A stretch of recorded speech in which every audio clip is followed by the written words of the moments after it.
Olá, hoje eu quero falar sobre lágrimas da vida. No rio estavam correndo duas lágrimas. Uma disse à outra: "Quem é você?" E uma delas respondeu: "Eu sou a lágrima de uma moça, de uma jovem, por um homem que se apaixonou e o perdeu."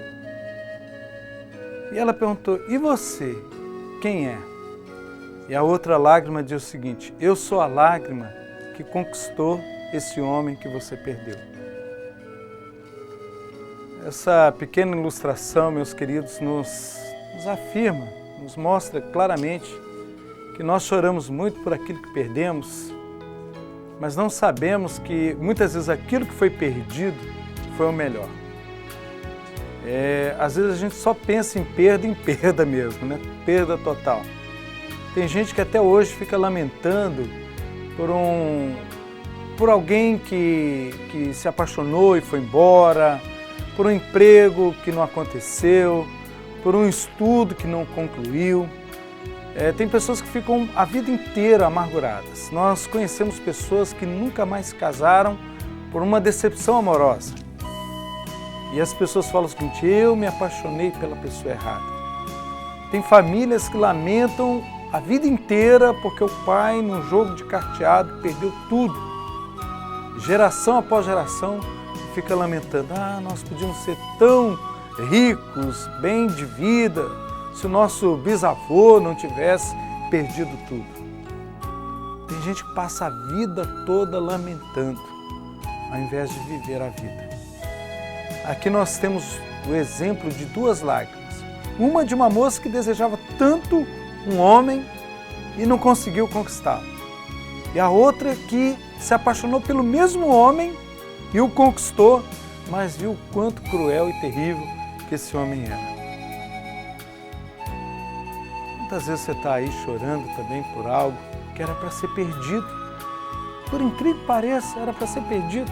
E nós temos exemplos aí vastos no nosso dia a dia de situações que nos mostram claramente que nós não deveríamos ter chorado tanto por algo que lutamos, porque nós não sabemos todas as coisas. Onisciente é só Deus, onipotente é só Deus. Nós temos aí histórias dos aviões que caíram, de pessoas que perderam o voo e ficaram chateadas, brigaram, discutiram, lamentaram. Mas de repente, quando o avião caiu, elas: "Ai, o que eu fui falar?" Na história das Torres Gêmeas, então, o que nós temos de histórias de táxi que atrasou, de pessoas que não conseguiram chegar a tempo para fechar um negócio e falaram: "Puxa, agora eu perdi milhões." Mas quantas vidas ali não foram ceifadas naquele acidente da Torre Gêmeas? Então, será que você não está chorando por algo que você perdeu, mas que deveria ser perdido mesmo? Você provavelmente só vai saber isso lá na glória, só lá no céu. Então é melhor você tomar uma postura e não chorar por aquilo que foi perdido, mas começar a se alegrar com aquilo que você pode conquistar. Eu fico imaginando uma família passar geração em geração, toda geração, várias gerações, lamentando porque alguém lá no passado, antepassado, perdeu grandes somas de dinheiro num jogo e deixou de viver, deixou de correr atrás dos seus sonhos, só lamentando aquilo que foi perdido.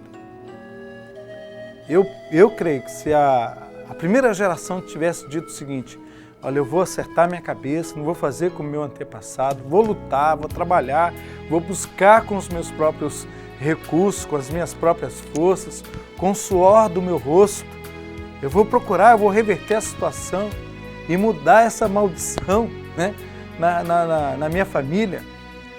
Você tem reparado que tem famílias que o pai perdeu tudo, o filho também vai perder aquilo que já não tem, aí vem um neto e perde também.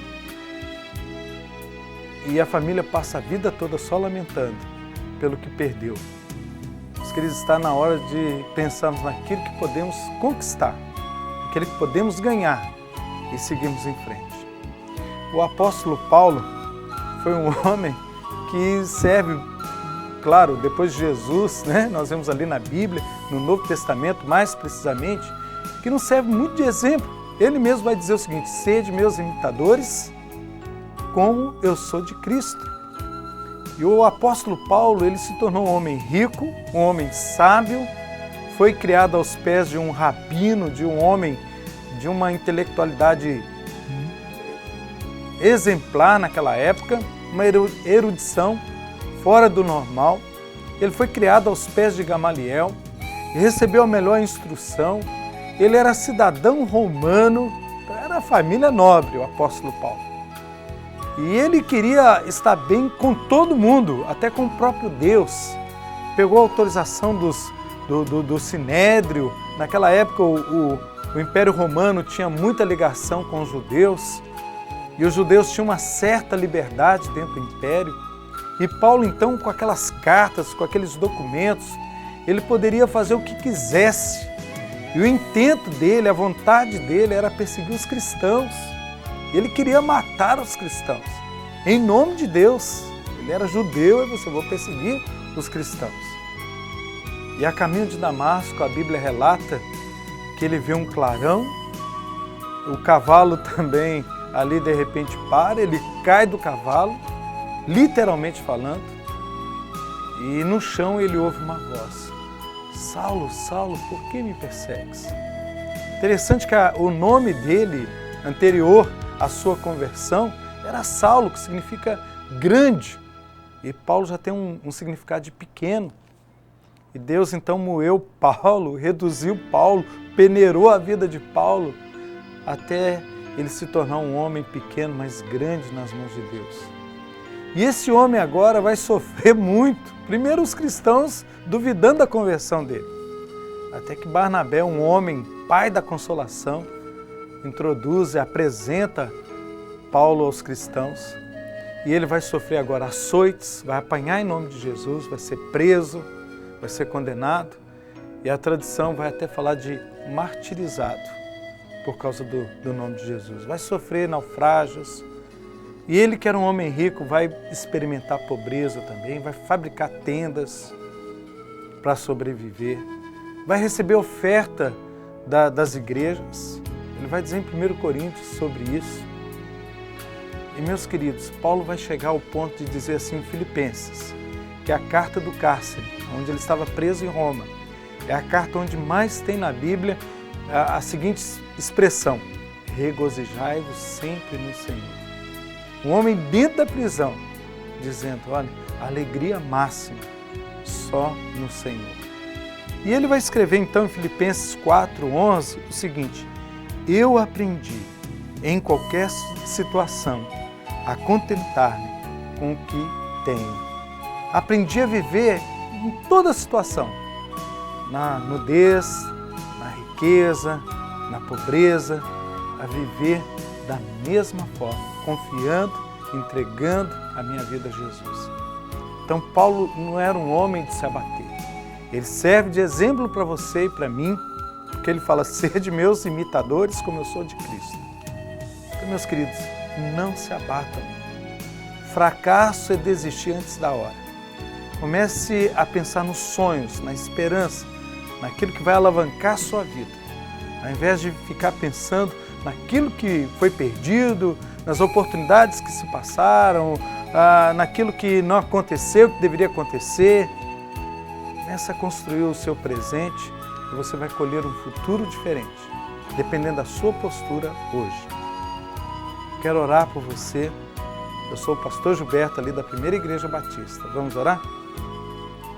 Oh Deus, nós pedimos agora por todos que nos ouvem e nos assistem, que a Tua mão, a Tua graça esteja, Senhor, sobre cada vida, que nenhum desânimo venha, Senhor, tomar conta, mas, Senhor, que o Senhor que tudo pode, Senhor, venha restaurar a esperança, os sonhos e recobrar, Senhor, a nossa força. Pai, nós sabemos que, como seres humanos, muitas vezes diante de circunstâncias, nos entristecemos. Nós queremos aprender, Senhor, na Tua palavra, a nos contentarmos com aquilo que temos. Dá-nos, Senhor, alegria e agradecermos a Ti por tudo que o Senhor tem nos oferecido. Nós não temos tudo que sonhamos e desejamos, mas, Senhor, queremos amar tudo aquilo que já temos. Obrigado pela Tua graça. Obrigado, Senhor, pela Tua bondade.